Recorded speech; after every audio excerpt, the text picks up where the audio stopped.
Hello हामी चाहिँ यहाँ सिँढीमा उक्लिरहेछौँ। चली के छ ठिक छ भन रमाइलो लागेछ? हामी मन्दिरमा आइपुग्यौँ। अब देख्न सक्छौँ यहाँ डाँडादेखि यो भ्यू हेर्न सक्नुहुन्छ। यहाँ मुलाबारी भन्ने ठाउँ, यहाँ तल सिँढी पनि देख्न सक्नुहुन्छ। तल मुलाबारीबाट चाहिँ सिँढी आइरहेछ। करिब अब केही समयमा मन्दिर पुग्दैछौँ।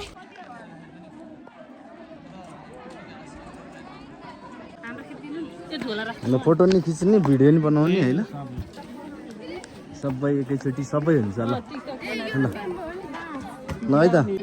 भिड भिड भिड एकदम भक्तजनको घुइँचो छ। हाम्रो यो निकै प्रख्यात धार्मिक स्थल धादिङ जिल्लाकै गुप्तेश्वर महादेवको दर्शनको लागि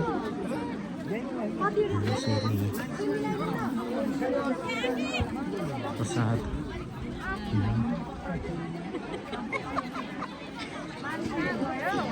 यहाँ तल निस्किने ठाउँ भयो माथि गुफाबाट। हेरौँ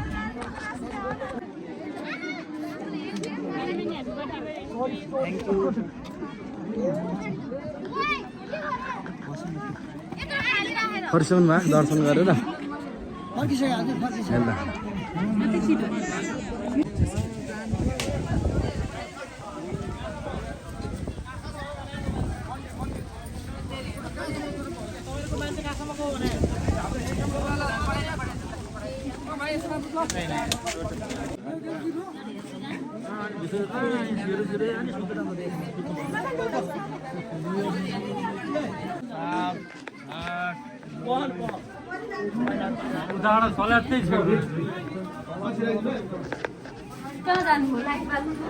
जय शम्भो।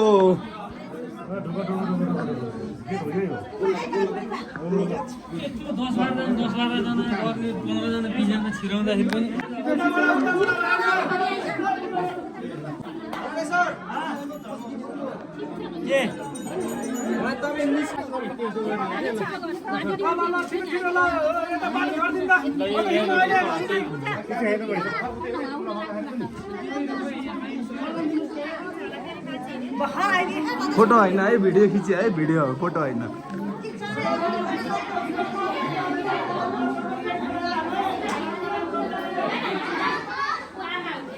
श्री महादेवको अद्भुत शक्ति छ।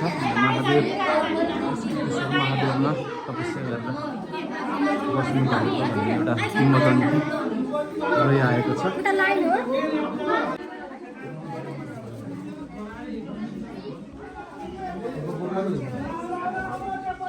यहाँबाट चाहिँ तल निस्किने ठाउँ छ। विशाल गुफा हेर्न सक्नुहुन्छ। यसरी छिर्नुपर्ने हुन्छ। यहाँबाट पापीहरू चाहिँ निस्किन सक्दैन अरे भन्ने एउटा किंवदन्ती आएको छ। यसरी बाहिर निस्क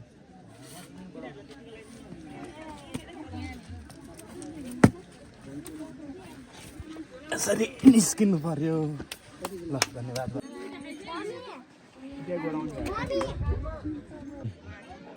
दर्शन गरेर फर्किसकेको छु। म चाहिँ यहाँ प्रसाद बनाउने ठाउँमा आएको छु। यहाँ चाहिँ हलुवा बनिरहेको छ। प्रसाद यहाँ खाने ठाउँ छ। ल खोइ त कहिले पाक्छ त यो पाराले, यो अल्छी हुनुभयो धेरैले। ल यो त ओहो लोकल टिमको एउटा सदस्य हजुर यहाँ दाइ चाहिँ यहाँ पकाइरहनु भएको छ। दाइ लाग्ला है, फेदमा लाग्ला।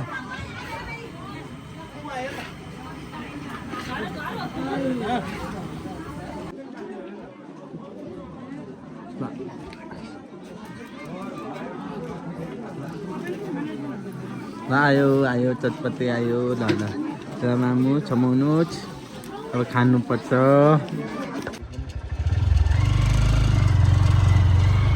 हामी चाहिँ मन्दिर दर्शन गरेर माथि डाँडामा आइरहेका आएका छौँ भ्यू हेर्नको लागि। उता पारिपट्टि चाहिँ नीलकण्ठ नगरपालिका पर्छ।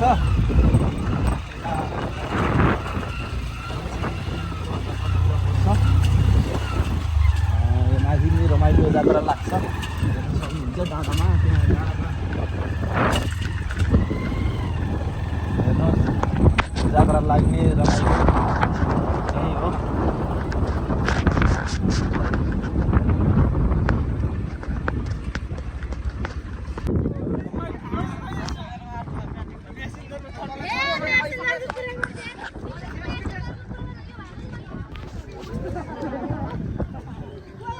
गल्छी 3 गुप्तेश्वर महादेवको मन्दिर परिसरबाट विभिन्न स्थानको दृश्यहरू देख्न सक्छौँ।